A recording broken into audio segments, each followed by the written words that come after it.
Hello friends, आजको यस digital दुनियाँमा smartphone अति नै आवश्यक वस्तु हो। घरभित्रदेखि लिएर देश दुनियाँको काममा यसको महत्त्व झल्किन थालेको छ। तर यसको प्रयोग गर्ने विधि गलत भएको कारण यसको ब्याट्री बिग्रन थाल्छ र ब्याट्री छिटोभन्दा छिटो सकिने क्रम पनि बढ्छ। आजको यस भिडियोमा हामी ब्याट्रीलाई कसरी धेरै समयसम्म टिकाइराख्ने भन्ने बारेमा जानकारी लिन्छौँ। साथै विभिन्न टिप्स, ट्रिक्स र सेटिङ कसरी गर्ने जसको कारणले ब्याट्रीलाई सेभ गर्न सकिन्छ भन्ने पनि सिक्छौँ। यसको लागि भिडियोलाई अन्तिमसम्म हेरिदिनु होला, साथै लाइक, सेयर र सब्सक्राइब पनि गरिदिनु होला।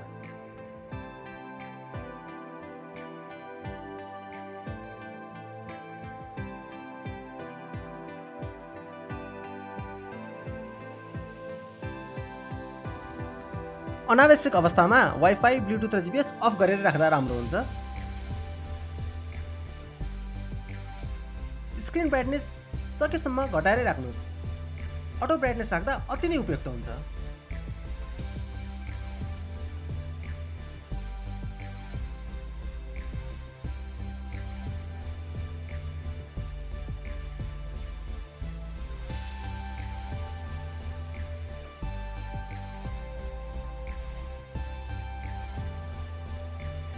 ब्याट्री सेटिङ सधैँ लो पावर मोडमै राख्नुहोस्। यसले तपाईँको ब्याट्रीलाई ब्याकग्राउन्ड एक्टिभिटीबाट जोगाउँछ।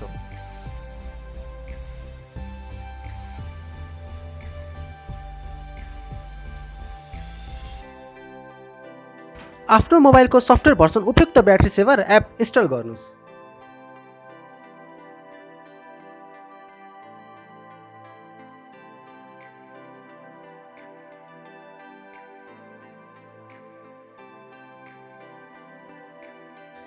डाटा युजेजमा ब्याकग्राउन्ड डाटा सधैँ अफ नै राख्नुहोस्। यसले ब्याट्रीको साथसाथै डाटा पनि सेभ गर्ने गर्छ।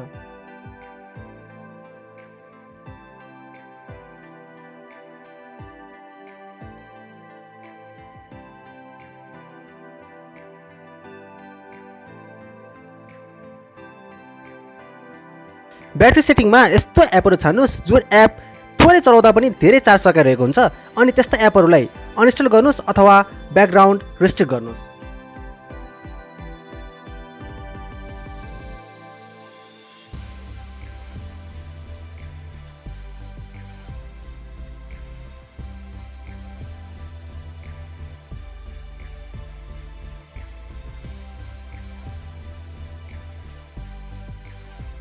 आफ्नो मोबाइलको हार्डवेयरलाई उपयुक्त सफ्टवेयर अपडेट गर्नुहोस्।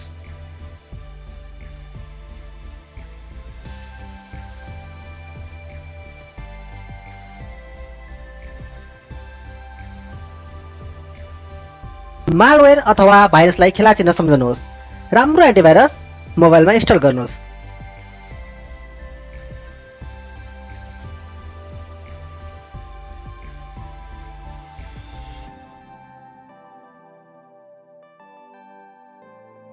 मोबाइल चार्ज गर्दा मोबाइलको ब्याक कभर निकाल्नुहोस्।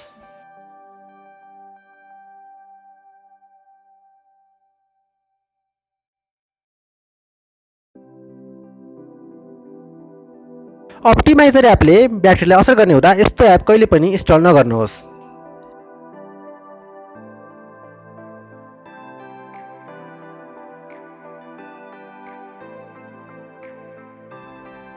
सफ्टवेयर इन्स्टल अथवा अपडेट गर्दा ब्याट्री फुल राख्नुहोस्।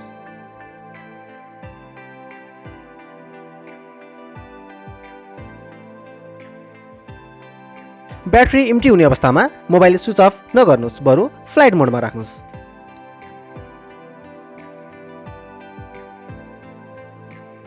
फास्ट चार्जिङ चार्जर प्रयोग नगर्नुहोस्। यसले ब्याट्री खराब बनाउँछ। सकिन्छ भने स्लो चार्जिङ चार्जरको उपयोग गर्नुहोस्।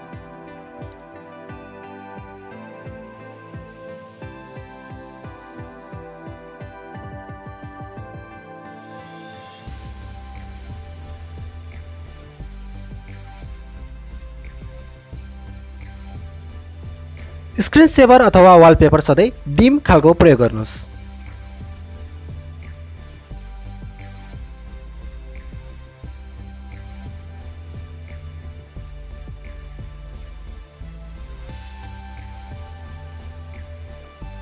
रातिको समयमा मोबाइल चार्जमा राखेर नसुत्नुहोस्।